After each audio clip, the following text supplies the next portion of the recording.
Hello everyone. Today we are going to talk about screening of recombinant. So this particular topic, which is present in recombinant DNA technology. So this is the one of very important topic for recombinant DNA technology learners.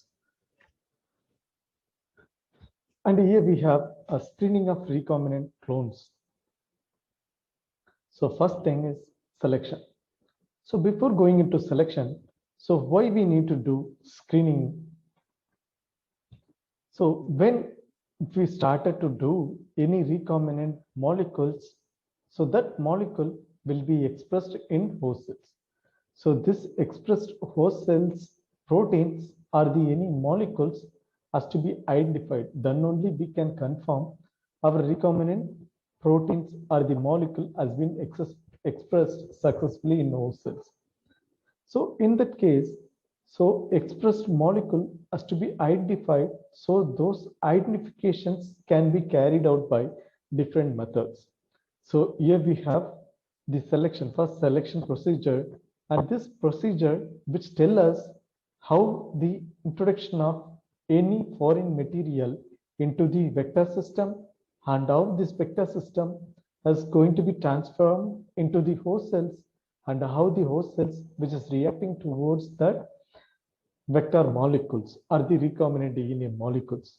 So once this entire process is over, then we'll be doing screening or selection. Okay. So first of all, the vector has to be identified. The appropriate vector has to be identified.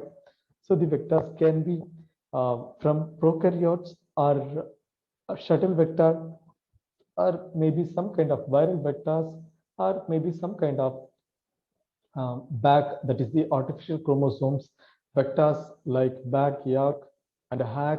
So these are the few vector system which is available. And also the vectors is very important when you started to design any recombinant DNA expressions.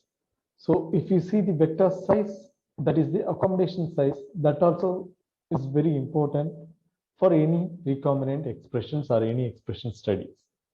So here the foreign DNA will be present in vector, and this vector which will become a recombinant, and so this recombinant vector will be expressed in host cells, so that host cells can express certain sort of characteristic or traits in the form of any molecules. So this characteristics will not be expressed in non-recombinant molecules or the non-recombinant vectors or the cells. So only the recombinant cells will express certain characteristics. Again, if you see the methods here, and here we have the methods. The first method, like there are like two major recombinant selection or screening process. One is the direct selection of recombinants, another one is the indirect selection of recombinants. So in direct selection of recombinants, here we have insertional inactivation selection, and second one we have blue-white selection, and third one we have colony hybridization technique, and fourth one we have immunological test. The first one, direct selection of recombinants, and this direct selection which will directly enable us. So this particular are our example, any vector molecule or desired genes which is specific to the specific resistance to antibiotic. So that is the direct selection. So directly you will come to know, so this particular protein or the particular gene has been expressed against or the into the some kind of cells. So it is very easy to confirm through eyes. Even eyes are very basic test which will tell us the recombinant process has been successfully confirmed in that particular host cells. For example, the gene which is code for kanamycin resistance in plasmid of R65, that is the resistant plasmids, and here we have the plasmid which is going to carry a gene, that gene which is again for resistancy for 4 antibiotics. That is the kanamycin and the chloramphenicol, streptomycin, and the sulfonamide. So these are the 4 major antibiotic resistancy, which will be, you can see that in any type of vectors. So here we have example, that is the kanamycin based resistance genes, which is going to be live in the ECOR1 fragments, that is the multiple cloning sites where this kanamycins will be present. And we have the gene, that is the kanamycin gene. So this will be inserted into the ECOR1 fragment, and once it is inserted, and so through that, so the ECOR1 site of vector such as PBR322, which will be enabled. So, and then the ligation process will be completely mix our recombinant molecules, and once it is done that process, and then this particular gene will be carries that particular kanamycin resistance.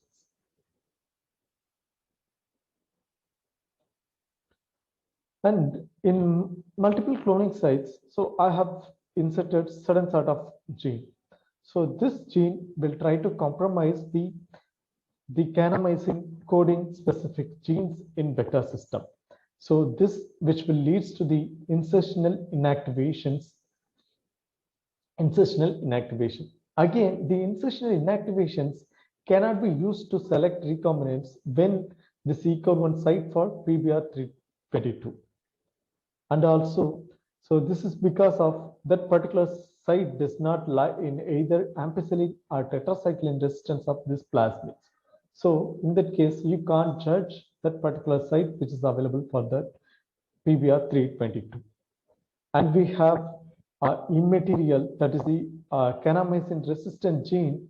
So this gene can be cloned as a selectable marker.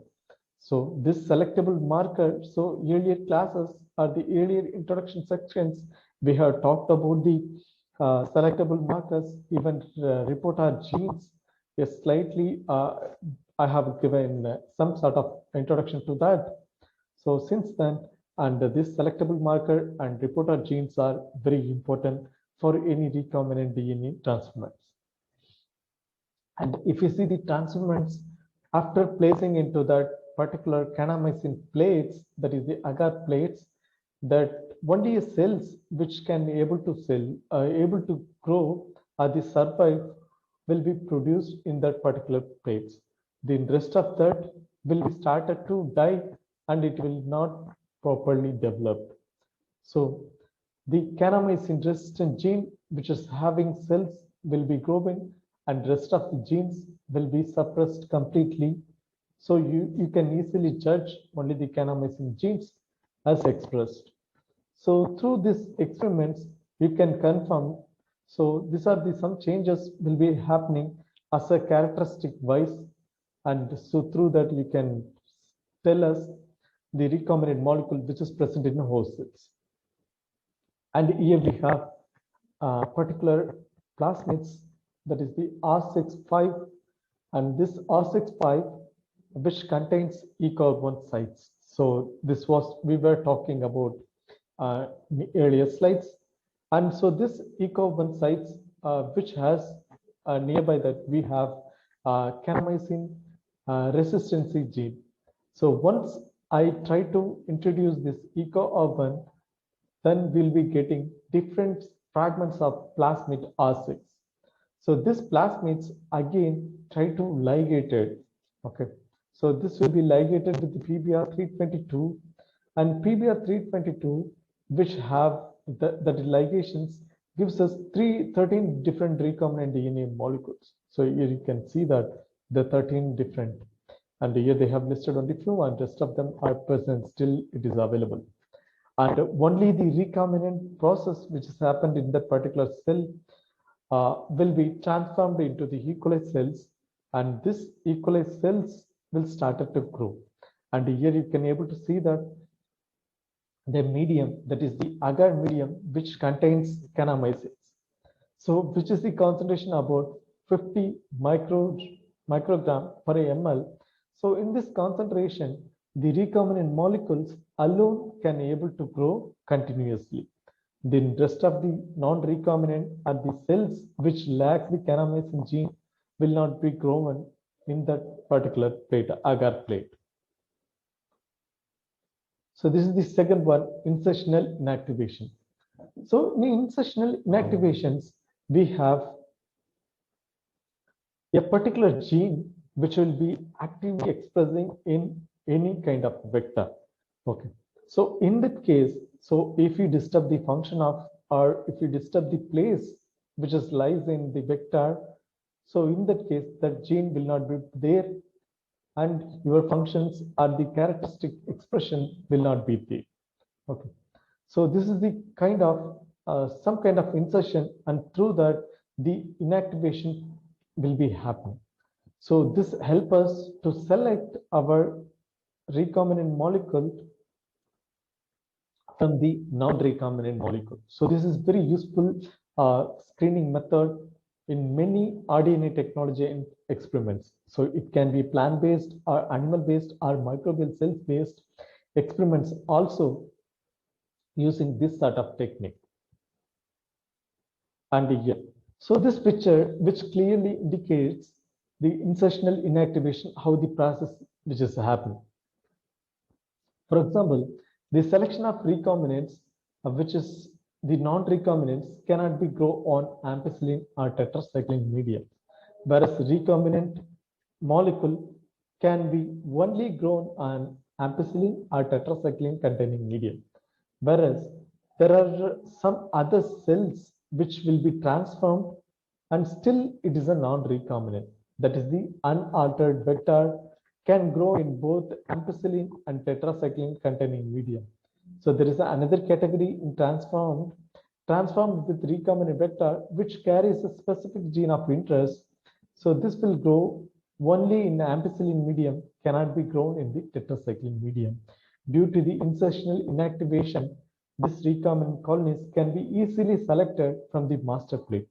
So for example, I have PBr322. So this PBr322, which contains ampicillin and tetracycline. So this ampicillin and tetracycline, once I'm going to insert a particular gene at position of tetracycline, so tetracycline gene expression will be disabled or inactivated. So during the time, so the vector will have ligation with gene of interest, and this ligated product, that is the recombinant vector molecule, will be transformed into the E. coli system, and the E. coli system will be grown in the agar plate, agar medium. That medium will contain both ampicillin and tetracycline, whereas another set of plates are the medium, agar medium will contain only ampicillin. So if I do with that ampicillin, the plate which contains ampicillin and tetracycline, and the other plates which contains only ampicillin, the third one can have only tetracycline. So in this case, the plate which is the plate containing ampicillin and tetracycline, there will be cells. Again, in the another plate too, where you will be having only ampicillin. So there also you will be finding some kind of cells. In last, you also have only the medium containing tetracycline. So there also you might have the cells. So this, from these three plates, you can easily confirm the plate 2, which is completely expressed the foreign gene, whereas the first one and third one, which is a non-recombinant, because the inactivated gene which is available only in the plate 2. Okay. So in this case, the tetracycline has been completely inactivated due to that the medium containing ampicillin where it can't grow. So whereas even tetracycline also in similar case, if the function has not been disturbed, instead of tetracycline, if the function is disturbed in ampicillin, so in the time, so there is an expression of cells. It's a very rare case for the third plate. For example, for the first plate, it is you can easily observe there are cells. That is the non-recombinant cells. Okay. So this is how the insertional inactivation will be processed. And here we have blue-white selection. So this blue-white selection, which clearly indicates based on the color appearance. So this is the another famous method which will be mainly using for screening recombinants. So this is the one of the powerful and the efficient and the easy method for screening recombinants. So in this method, there is a gene name called reporter gene. So there are selectable marker genes and reporter genes. So this reporter gene name called LAC-Z, which is inserted into the vector, so which will encode beta galactosidase. So this beta galactosidase enzymes which breaks synthetic substrate, that is the X-gal, into insoluble blue colored product. So in case if a foreign gene is inserted into the LAC-Z gene, so this gene will be inactivated. Due to that, the beta galactosidase enzymes will not be produced. Through that, there is a breaking in mechanism, that is the synthetic substrate cannot be utilized by the cells. So once it is cannot be utilized by the cells can't have the color appearance. And so in case, so therefore there will not be any color appearance in the plates. So again, we have the host cells which containing recombinant will form white colored substrate on the medium which containing X-gal, whereas the cells which has no recombinant, so those cells cannot express the beta glucosidase, and if can't express the beta glucosidase, and it will lead to the incapable of substrate breaking, that is the X-gal cannot be break into a color product. Okay, so based on this color differences, we can able to say there are recombinants and non-recombinants. So this typical picture which clearly indicates us, so there are recombinants and non-recombinants. So if I have the vector molecule, again we will come from the beginning, and in case if I want to introduce a particular gene, for example, insulin gene. So this insulin gene, I have to produce it in E. coli cells, that is the host cells. And I'm selecting PBR322 or BAC or YAC set of different vectors molecules or page lambda vectors. So I have selected page lambda vectors and I have made restriction using same enzymes in foreign DNA extraction and vector restrictions. So in this case, so both things, vector and foreign DNA, has been restricted with same enzyme, and this two sources will be ligated with T4 DNA ligase. Once the ligation process is over, and then this will be introduced into the E. coli system. So that process name called transformation. Again, this transformation can be done via different physical and chemical methods. Maybe if it is a physical method, I can use the electrophoretic instrument or a sonication. If it is even electric pulses, if I want to chemical methods, I can use calcium chloride or some other molecules. So through that, I can enable that foreign DNA molecules containing vector, that is the recombinant vector, can easily inserted into cells, E. coli cells. Once it is inserted, and in this case, the expressions, that is the LAC-Z gene, will completely disabled. So what is the function of LAC-Z? So that will easily disturb the beta glucosidase productions, that is synthesis. So this beta glucosidase, if it is not expressing in the time, so there won't be any hydrolysis of X-gal substrate. If there is a gene which is present in that vector molecules, so during that time, the expression of beta galactosidase will be happening, and through that, it will go and hydrolyze or completely utilize the substrate X-gal, and then it will try to convert the product as a blue color.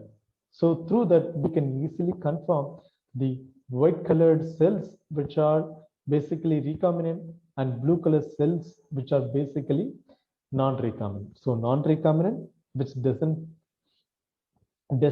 does code for beta glucosidase and non-recombinant, and recombinant will code for, sorry, the recombinant molecule will not code for the beta glucosidase enzymes.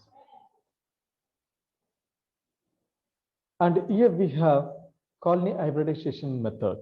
So this colony hybridization method, which is applied both DNA or RNA released from blotted microbial colonies. So the microbial colonies are transferred blotted to the membrane, and the cells that are lies in a place to release nucleic acids, and also the RNA or DNA after denaturation, which will be fixed in the membrane or the filter. Again, this will be hybridized with the labeled probes. So if you see the process, so I have to do the restriction ligation in both foreign DNA and once foreign DNA in vector, and then I have to do ligation process for both vector and foreign DNA. After that, I have to do transformation, and once it is done, and then I have to grow the cells in particular plate containing agar medium. So once it is done, so I'll be doing this colony hybridization method. So in this case, the cells will be laced with the different chemical molecules or exposure to some sort of factors. So these factors which enables the cells to break into a part and thereby releasing of RNA and DNA. So this DNA and RNA will be utilized for confirming the recombinant and non-recombinant. So for example, so I have selected the RNA for my study, and in that case, so I have to select only RNA based probes for recombinant expression. Whereas if I selected DNA based probes, so I have to select only DNA based probes. So this will give us idea of how the interaction between the DNA and the probes. If the gene which exactly pairs with the probe, which tell us the recombinant which is present, the gene which is not going to pair with the probe, so which tell us that is not recombinant, that is non-recombinant. So this denatured DNA and RNA molecule will be fixed to the filter, that is the membrane. So once the membrane is fixed or attached to that, so in that case, which will be hybridized with the labeled probes. So the probes can be PB32 or PB15 or different probes are available. So all these probes are synthetically produced. And then you have the blocking reagents. So this blocking reagents may be added to prevent the probe's unspecific binding. Okay. So if there is a specificity towards RNA and DNA, in that time, it will be enabled for complete binding. If it is not a specific, maybe random cases, there are a chances for this probes can attach to the unnecessary denatured molecules. So the blocking agent is very important here in this experiment. And also the excessive probes is easily washed away once it is washed away, and then membrane will be visualized under UV audio radiography. And also the colony plot hybridization can be used for screening clones or bacterial isolates. So if you see the entire this method, so from restriction ligations, so you have to start with the selection of vectors again and selection of foreign gene. So which experiments you want to run it, so that has to be identified. Once you select a vector from, again same category, can be viral and non-viral vectors from PBR322 or artificial chromosome based vectors or lambda-phage based vectors, bacteriophage based vectors. If you select that, and also the size is very important here. So I can have any type of application and still the application based gene has to be identified. That gene can be very shorter or can be very longer. So based on that, I have to select the vector, and this vector which could have the multiple cloning sites, origin of replications, and also um, uh, resistancy, antibiotic resistancy genes. So once if I identify this all content, and then I'll look for the foreign gene extraction, that is the restriction. Once I restricted that foreign gene will be directly transferred to the vector molecule, again with same using restriction enzyme on same vector, and also the ligation process will be happening between these two. So this again, this ligation process will be carried out by two enzymes, maybe either one of that is the T4 DNA ligase or E. coli ligase.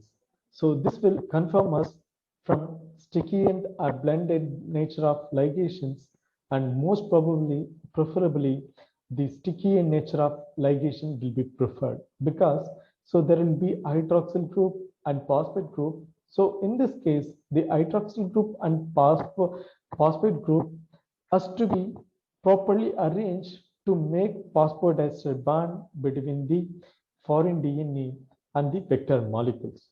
So once this process enabled, the ligation is over, and then the transformations. The transformation again, I can use some sort of electric pulses or some sort of chemical molecules to enable the recombinant molecule to be get into the host cells. So in this case, so once this recombinant molecule has been enabled to the host cells, and then it will start to express. So in earlier cases, we have studied about insertional inactivations or some kind of other methods. So in this case, so we have to completely express these cells. So it is not going to reveal us any color, or it is not going to expressing some sort of characteristics. Here we will be doing lysis. Maybe the cells will be lysed using some sort of chemicals or the buffering agent or some lysing buffer. So once we place that cells into the lysis buffer or lysis medium, it will be releasing the nucleic content, that is the genomic content. So this genomic content again can be both DNA or the RNA molecules. So this RNA or DNA specific probes will be identified or synthesized already, and this probe will be made in contact with the medium. So in that case, the DNA molecule which has a specificity to that probe, or RNA molecule which has the specificity to that probe will be attached, or the pairing will be happening. Once it is happened, and then we will be doing blocking step. So in blocking step, you'll be adding blocking reagent. So this blocking reagent will completely prevent the unspecific binding of probe to the other denatured molecular denatured nucleic acids. So this will enable us unnecessary elimination or identification of non-recombinants. So again, excessive probes can be easily washed away before doing blocking reagents, and then the membrane can be easily visualized in UV illumination or autoradiography. So again, if you see that UV illumination, so this UV illumination, basically we can have it in a lab, and so this will tell us what is really happened in that interaction between the DNA and the radio label. And if you see the another one, autoradiography, in autoradiography, which will be mainly used for sequencing oriented methods. And here the recombinant molecule which will be having the labeled probes, whereas the non-recombinant molecules which won't have the particular probes. So from this picture, we can easily confirm the recombinant which contains probes and which can be identified by illumination, some sort of uh, identifications through the fluorescence illuminations or some kind of expression which will be happening. And so through that, we can easily identify the colony blot hybridizations based recombinant molecules, and also which will be very useful for screening clones and also the bacterial isolates. So next one is the immunological test.